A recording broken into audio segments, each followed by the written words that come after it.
Leta Zunze Ubumwe za Tanzania. Yego wabyumvishe neza, ni Leta Zunze Ubumwe kuko nicyo gihugu cyonyine abaperezida bagendera kuri gahunda. Nta muperezida uba ugomba kwiyongeza manda, ahubwo iyo manda irangiye avaho agasimburwa. Gahunda ya Tanzania neza neza ni nka gahunda ya Amerika, ariko ubu ngubu biri kuba muri Tanzania ni ibintu bitigeze biba ahandi hantu hose ku isi, aho mu mihanda, mu mavuriro, mu bigo by'amashuri, ahantu hose ari imyigaragambyo gusa. Abaturage barimo baratwika, nta kintu bitayeho. By'umwihariko bari kwibanda ku mafoto y'umuyobozi w'iki gihugu Samia Suluhu Hassan. Samia Suluhu Hassan yasimbuye Pombe Magufuli, uyu mukambwe nyakwigendera Pombe Magufuli, aho yari amaze guhitanwa n'indwara ya coronavirus. Nk'uko itegeko ry'iki gihugu rero rabiteganya, Samia Suluhu Hassan yahise afata ubutegetsi nka vice perezida, atangira kuyobora iki gihugu mu myaka yari isigaye kugira ngo manda ya Magufuli irangire. Nk'umuperezida rero wayoboye iki gihugu yifuje ko yakomeza kukiyobora, maze atangira gukora ibikorwa bigiye bitandukanye, harimo kubaka imihanda ndetse n'ibikorwa remezo. Muri ibi bikorwa remezo muribuka inkuru yatangajwe ko hanyuma y'icyifuzo cy'umuhanzi w'icyamamare Diamond Platnumz cyuko babubakira nabo arena, nyuma y'uko ubona ko mu Rwanda hari icyo bita BK Arena, uyu mudamu ntabwo yabishidikanijeho, yahise abimwemerera, yemera ko nawe azubaka arena muri Tanzania. Uyu mudamu wagerageje kugerageza gukurura imitima ya benshi, igihe cye cyari kigeze kugira ngo abe yava ku butegetsi, maze ashira kandidatire ye nawe nk'abandi yamamariza kuyobora Tanzania.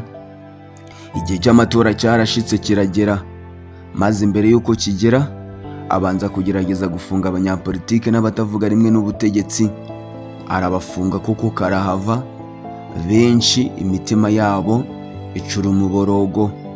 Nta kindi umudamu yakoze, yafashe ifoto ye ayizengurutsa hirya no hino mu gihugu, kuri za borudire, ku bikuta n'ibyapa byinshi cyane muri uyu mujyi ndetse no muri iki gihugu muri rusange, kugira ngo agerageze kwikurura abaturage, ariko byose byabaye iby'ubusa.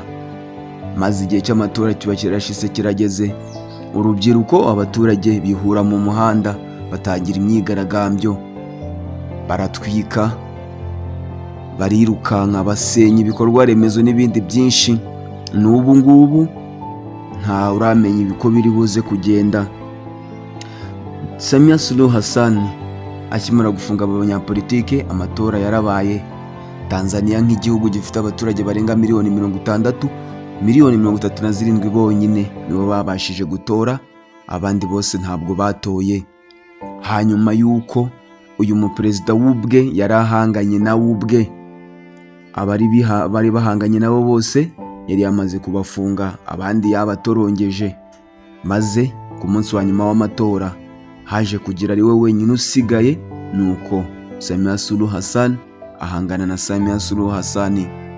Umuhanzi w'icyamamare Diamond Platnumz yacishije amakuru ku mbuga nkoranyambaga ze, avuga ko adashyigikiye na gato uyu Samia Hassan, nyuma y'uko nyamara yari umwe mu bantu bumvikana cyane ko yanamukoreye n'indirimbo Tanzania wa Mama Samia. Ariko ubu Diamond yamaze kuva mu gihugu, yasohotse hanze y'igihugu, aho yahunze igihugu bitewe n'iyi myigaragambyo iri kubamo. Ese ibi biracura iki? Tanzania nk'igihugu cy'intangarugero, igihugu Afurika yose yareberagaho bitewe n'umurongo ngenderwaho, amategeko ahamye, iterambere, cyane ko kiri mu bihugu bifite iterambere rihambaye mu ikoranabuhanga, ubuhanzi nk'imiziki, kiza mu gihugu nk'igihugu cya kabiri, filime nyarwanda,